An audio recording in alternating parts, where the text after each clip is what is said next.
Dale Little here in Cesnadilla, Romania, uh, picking up here with Daniel chapter 4. And we'll probably spend a little time here. And I'm not sure how far we'll get, but we'll get into it.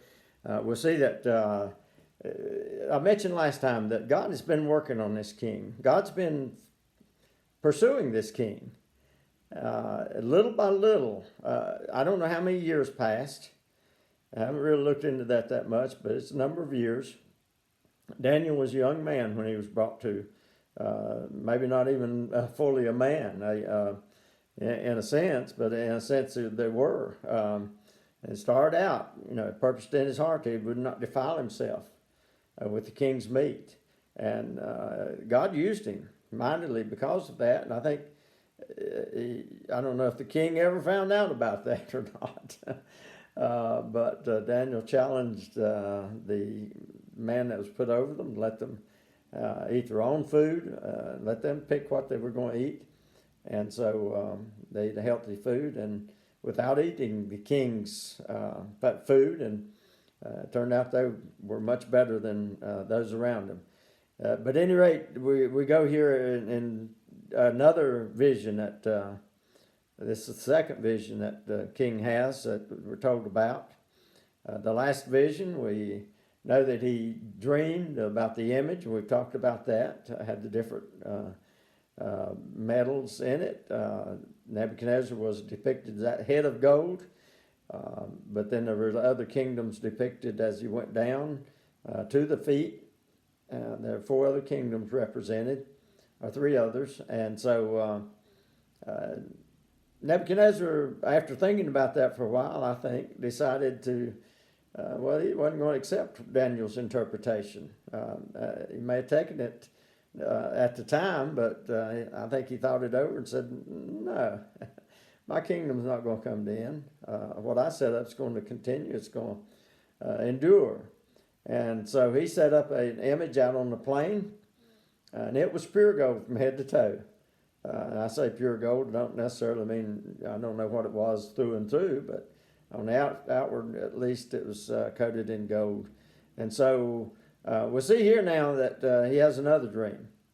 And that says in verse 1, Nebuchadnezzar the king, unto all people, nations, and languages that dwell in all the earth, peace be multiplied unto you. I thought it good to show the signs and wonders that the high God hath wrought toward me. We'll see in chapter 4 here that I think God finally caught up with this king. And this king finally acknowledged who God, Jehovah God, was.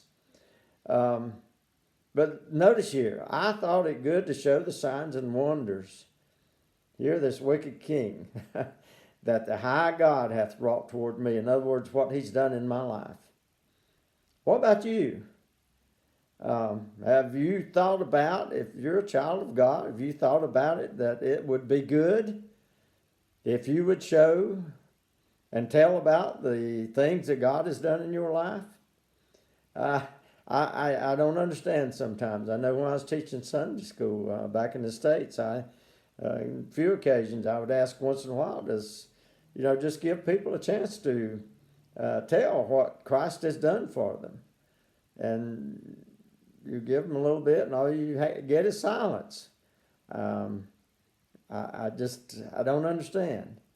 But we should be ready, of all people that have received of God's glory, God's mercy, and God's grace, that we should be able to speak up and be wanting to tell. I thought it good to show the signs and wonders that the high God hath wrought toward me. Like I say, what's he done towards you? Think about that. I pray that you will, and be more ready to share what God has done for you. Verse 3, it says, how great are his signs, and how mighty are his wonders. His kingdom here, that we'll see that Nebuchadnezzar had fought against this idea. He and Daniel had been going back and forth in kind of a low-key way, I think. But Daniel had been making his point, and Nebuchadnezzar had been making his point that no, there's not one God, there's many. And Daniel said, no, there's one God. One's using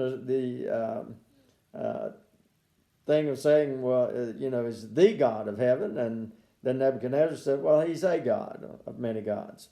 And so here we see that Nebuchadnezzar says, how great are his signs and how mighty are his wonders. His kingdom is an everlasting kingdom, and his dominion is from generation to generation. What a testimony. This man came face to face with who God was and is. And he tells how that happens in verse 4. He says, I, Nebuchadnezzar, was at rest in mine house and flourishing in my palace. Well, that describes a lot of people today. That describes a lot of people, a lot of Americans. That describes a lot of people that proclaim the name of Christ. They're at rest. They're taking their ease, taking your ease, prospering, not thinking a whole lot about God, who has blessed you with all those things. He says, I saw in a dream which made me afraid, and thoughts upon my bed, and the visions of my head troubled me. This was a much stronger dream than the other one he had. Therefore made I a decree to bring on all the wise men of Babylon before me, that they might make known unto me the interpretation of the dream. Then came in the magicians, the astrologers, the Chaldeans, and the soothsayers, and I told the dream before them. Remember, in chapter 2, he wouldn't tell them the dream. But here he tells them the dream. He's wanting to know quickly what this is. But they did not make known unto me the interpretation thereof. Verse 8 says, but at the last Daniel came in before me, whose name was Belteshazzar, according to the name of my God at that time, and in whom was the spirit of the holy gods, he thought at that time. Before him I told the dream, saying, O Belteshazzar, master of the magicians, because I know that the spirit of the holy gods is in thee, and no secret troubleth thee. Tell me the visions of my dream that I have seen and the interpretation thereof. Now, I don't know why Daniel wasn't called in first. After the things that happened before, and Daniel was so much better than the rest of them, so much more accurate. He was always spot on, as we say today. He never missed it. The king knew he could depend on him. Now, maybe his way somewhere else, maybe he's busy with other things at the time and just couldn't get there as quickly because he was given a lot of responsibility after his promotion before and after he'd interpreted the dreams the first time. But for whatever reason, Daniel was brought in after all the rest of them again. And here, the king is saying, because I know that the spirit of the holy gods is in thee, and no secret trouble thee. He's making this statement before he learned who God was, because the dream has not been revealed to him at this time. And he's telling what it was like before, just before his dream, what happened. And so at that time, he was still saying, yeah, I still believe in many gods, and Daniel's he's got the spirit of the holy gods, plural. It was after the dream and the things that happened, not just the dream itself, not just the interpretation, but the things that happened in the future after that. And Daniel then, in verse 10, it says, thus were the visions of mine head in my bed. And it tells Daniel what happened. I saw and behold a tree in the midst of the earth, and the height thereof was great. Now I'm going to skip on down because this is repeated, because as Daniel, I'm not saying these verses are not important, they're in the Word of God for a reason, but they are repeated. Daniel repeats this very thing as he reveals the dream to the king. And so I'm going to skip on down to verse 18. It says, this dream I, King Nebuchadnezzar, have seen, after he told him about it.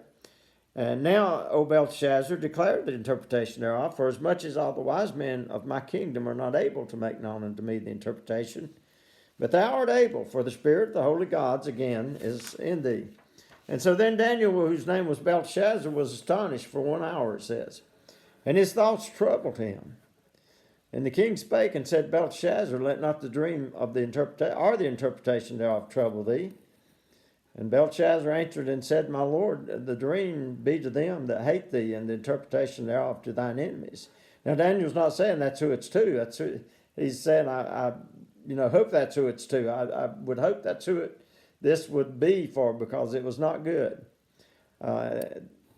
He said, and he begins to tell the king the interpretation here, and he'll recount again what we just skipped over. He says, the tree that thou sawest, which grew and was strong, whose height reached unto the heaven, and the sight thereof to all the earth, whose leaves were fair, and the fruit thereof much, and in it was meat for all, under which the beasts of the field dwelt, and upon whose branches the fowls of the heaven had habitation. It is thou, O king, that art grown strong, for thy greatness is grown, and reachest unto the heaven, and thy dominion to the end of the earth. Now that's a little, I guess in a sense, hyperbole here, when it says, in a sense, that thy greatness is grown and reaches into heaven. It's not saying that his kingdom is that powerful, but it's recognized by God, because God knows all about it. God's the one that gave him that power.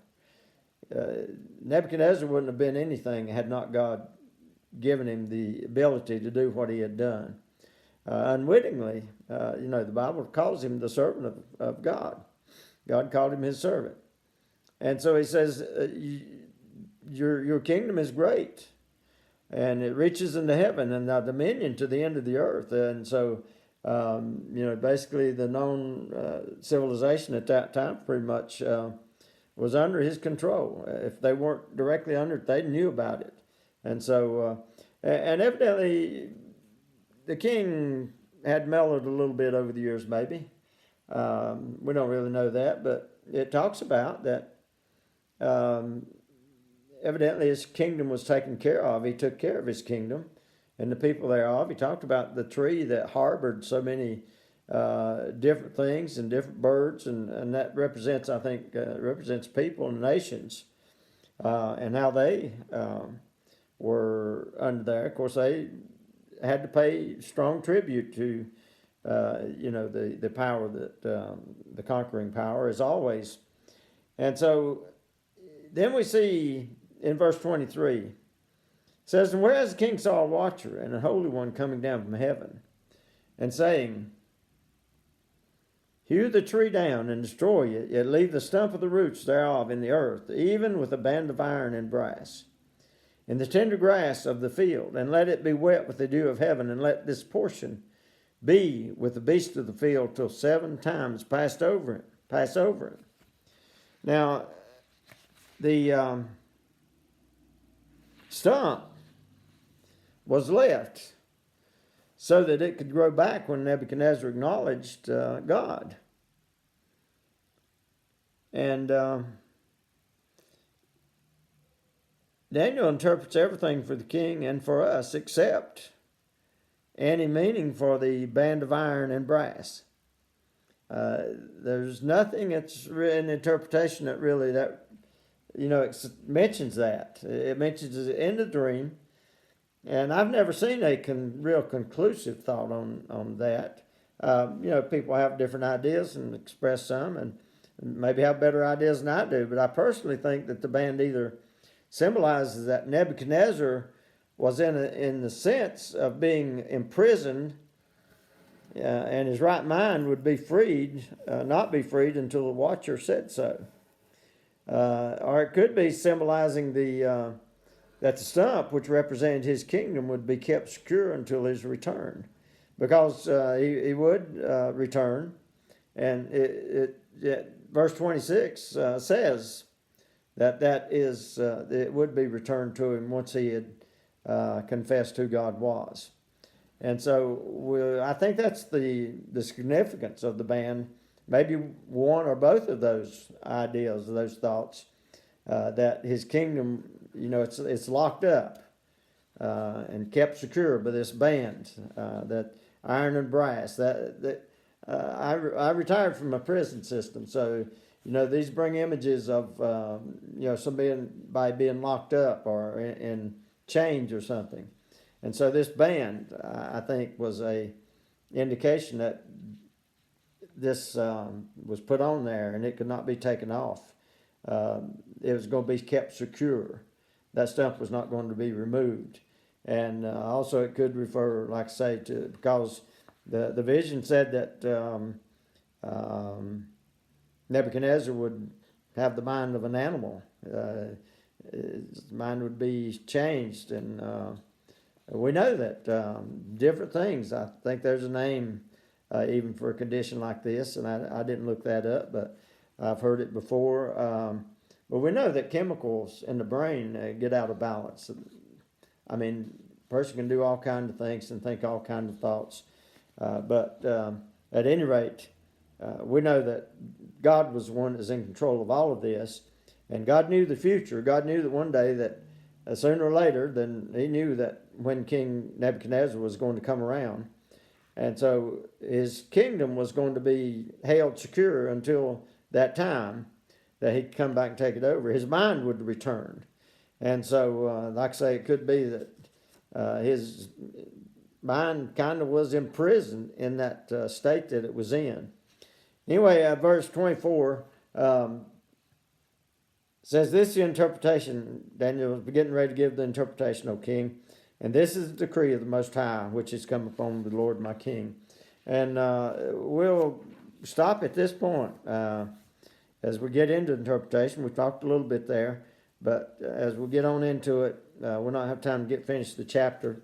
And so we'll catch that on the next segment. Dale Little, Chesnedilla, Romania.